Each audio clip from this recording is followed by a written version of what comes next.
बाबा भीमराव अंबेडकर ने जो संविधान दिया था, वही संविधान ने हमको आजादी भी दिया कि हम हिंदुस्तान के किसी भी कोने में जाकर के हम इलेक्शन को लड़ सकते हैं।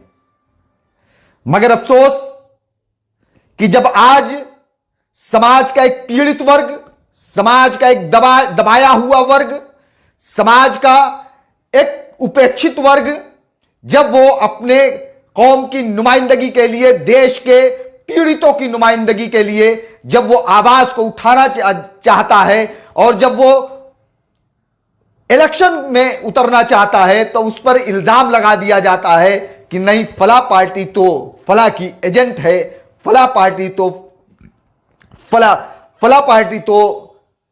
फला के लिए काम करती है। और कहीं ना कहीं हमारी ये जो आवाम है उन तमाम दलों के बहकावे में आ जाती है। और हालात ये होता है कि 70 सालों से लगातार इस मुल्क की आवाम ने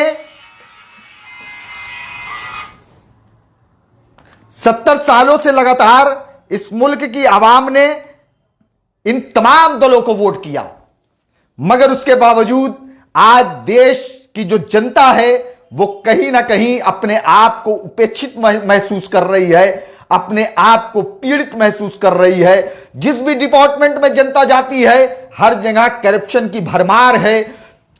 जो हक और हुकूक मिलना चाहिए वो जनता तक नहीं पहुंच पा रहा है, और उसके बावजूद कहीं ना कहीं एक कुचले दलित और अल्पसंख्यकों की नुमाइंदगी करना चाहता है, तो उसकी आवाज को दबा दिया जाता है सिर्फ यह कह करके कि फला पार्टी फला की एजेंट है।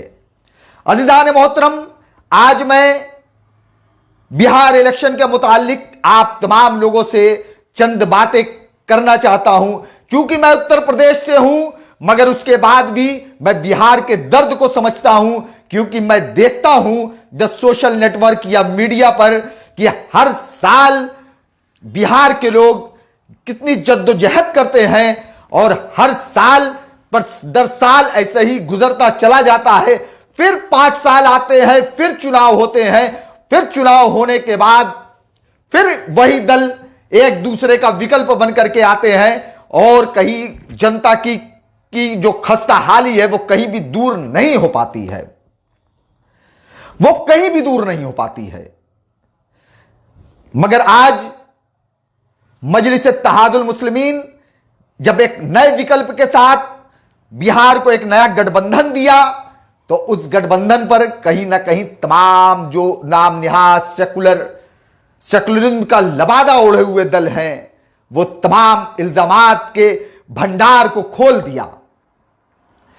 जबकि सवाल यहां पर होना चाहिए, जो बिहार की सत्ता पर काबिज थे, जो बिहार के नेता थे, सवाल उन पर उठना चाहिए। मगर सवाल आज अगर किसी पे उठता है तो ओवैसी पर उठता है, सवाल उठता है तो MIM पर उठता है। इसका जवाब सिर्फ और सिर्फ जनता के पास है, और इसका जवाब सिर्फ और सिर्फ इलेक्शन के दिन वोट है।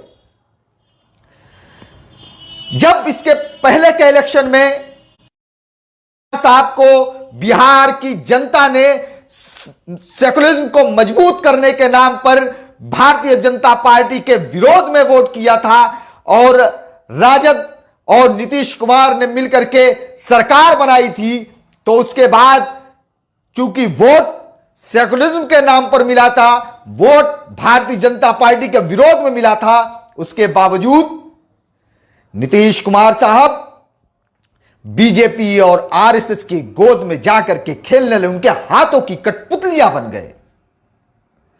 किन पर आप भरोसा करिएगा? बिहार के लोगों, आपने लालू यादव के ऊपर भरोसा किया, राजद को वोट किया, हमेशा कांग्रेस पार्टी को वोट किया। आज आपकी हालात क्या है? हर साल बाढ़ आती है, हर साल बाढ़ आती है, और बहा करके सब कुछ लेकर के चली जाती है। मगर ये सरकारें क्या कर रही हैं? क्या जो वहां का जो दबा कुचला वर्ग है, क्या उसके लिए कभी कोई काम किया? यकीनन दिल रोता है जब सोशल नेटवर्क पर सीमांचल के पासमानदा इलाके जो हैं उनकी तस्वीरें देखा जाता है। यकीनन मैं उत्तर प्रदेश से हूं, पासमानदगी उत्तर प्रदेश में भी है, मगर है बिहार के लोगों, आपके यहां पर अगर रोजगार होता, अगर आपके यहां पर तमाम चीजों के माकूल इंतजाम होते तो आज महाराष्ट्र की जानिब नहीं जाते। क्या कदर है महाराष्ट्र में? पता लगा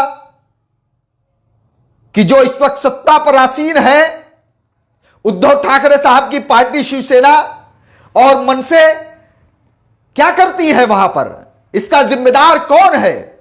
जो हमारे बिहारी भाइयों को वहां परेशान किया जाता है, इसका जिम्मेदार कौन है? यकीनन इसका जिम्मेदार लालू यादव जी हैं, नीतीश कुमार जी हैं, बिहार की कांग्रेस पार्टी है, जिनको आप तमाम बिहार के लोगों ने अपना नुमाइंदा समझ करके इनको तख्त पर बैठाया और ये आपकी नुमाइंदगी नहीं कर पाए। और इसके बाद इसका सिला यह मिला कि आपको अपना प्रदेश छोड़ करके, अपना घर, अपने बीवी बच्चों को छोड़ करके आप 2-2 हजार किलोमीटर जा करके आप वहां पर 2 जून की रोटी जुटाते हैं। कितनी बार आप किसी को परखिएगा? 70 सालों से आप परखते चले आ रहे हैं और कल के दिन लालू यादव को आपने परखा। नीतीश कुमार साहब के साथ गठबंधन था, वो गठबंधन को कंट्रोल नहीं कर पाए और नीतीश कुमार साहब बीजेपी से के साथ सरकार में है। आज वही हाल आज तेजस्वी यादव जी की है। तेजस्वी यादव जी महागठबंधन को और बड़ा करने की कोशिश में लगे हुए थे। हालात यह हुआ कि जो महागठबंधन का जो पुराना स्वरूप था, जितने दल महागठबंधन में इसके पहले थे, वो दल भी आज राजद गठबंधन जो था उसको छोड़ करके जा चुके हैं। हम आज कहां है? रालोसपा आज कहां है? क्या बिहार के अंदर कांग्रेस और राजद में क्या टकरार सीटों को लेकर के नहीं चल रहा है? आप क्या नहीं चल रहा है? क्या कांग्रेस पार्टी ने यह नहीं कहा कि हम अकेले भी चुनाव लड़ सकते हैं? मेरे अजीज साथियों, ये जो तमाम दल हैं, ये जो तमाम के तमाम दल हैं, कोई भारतीय जनता पार्टी को हराने के लिए काम नहीं कर रहा है। भारतीय जनता पार्टी को कोई हराने का काम कर रहा है तो वो सिर्फ और सिर्फ इस देश का मुसलमान कर रहा है। उसको फिक्र है सिर्फ भारतीय जनता पार्टी को हराने की। मुसलमानों ने सिर्फ ठेका लिया है भारतीय जनता पार्टी को हराने का। इसके अलावा किसी ने भारतीय जनता पार्टी को हराने के बारे में नहीं। सारे के सारे अपनी सियासी जमीन को संभालने में लगे हुए हैं। सारे के सारे इख्तिदार की लालच में लगे हुए हैं। और मुसलमान बेचारा इन तमाम नाम निहाद सेकुलरिज्म का लबादा ओढ़े हुए लोगों के बहकावे में आकर के सिर्फ भारतीय जनता पार्टी को हराने के लिए काम कर रहा है। मुसलमानों, अपने इत्तेहाद को मजबूत करो, अपने इत्तेहाद को मजबूत करो, इत्तेहाद का सबूत दो।